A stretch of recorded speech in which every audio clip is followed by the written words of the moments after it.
Well, the holidays can be especially challenging if you're dealing with the loss of a loved one. So this morning, Dr. Victoria Kelly is here with some good strategies to help you cope during this time. So a really important topic, especially if someone loses a family member during a time where ones are used to family gathering together, right? Yeah, and we hear music just reminding us all the time. It's the most wonderful time of the year. And, for a lot of people, it really is a mixed bag. I think it's important for people to realize that grief can mean a lot of things.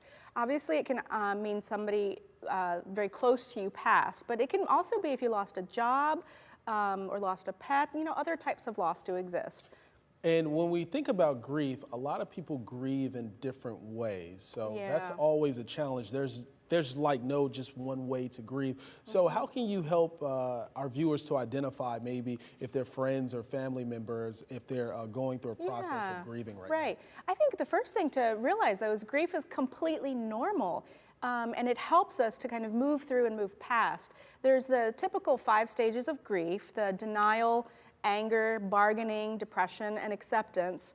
And I think one of the biggest myths, though, is that people think that you have to move through each and every stage at some regimented timeline.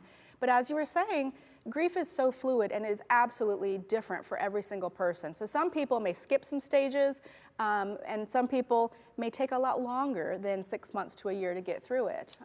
So And there's no different. and there's no, like you said, there's no timetable on when an individual stops grieving too. So what can we do to help individuals to cope with Yeah. grief? I think that one of the biggest things that we need to do is to feel your emotions. Allow yourself to feel everything. There may be sadness, anger, guilt, a lot of feelings that kind of are mixed all up in us when we're going through grief. So number one is to acknowledge life is different now.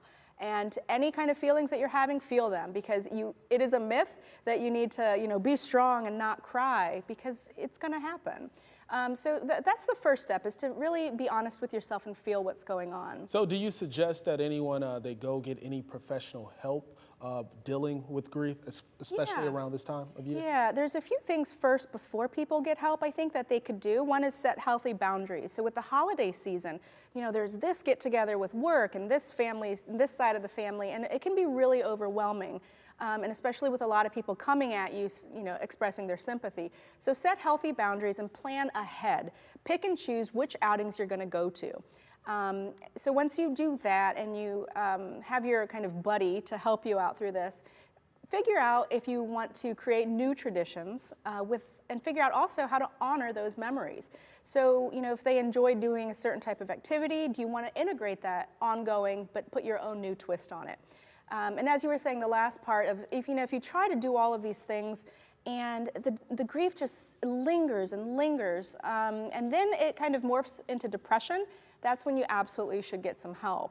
Okay. And some of those things could be if you are essentially becoming non-functional, you're not able to do what you need to do, if you have any thoughts of death or dying or wishes to join the deceased person, those absolutely are red flags that you need to get professional help immediately. Okay, well, thanks, Dr. Kelly. Really appreciate it. Very important, especially during this time of year.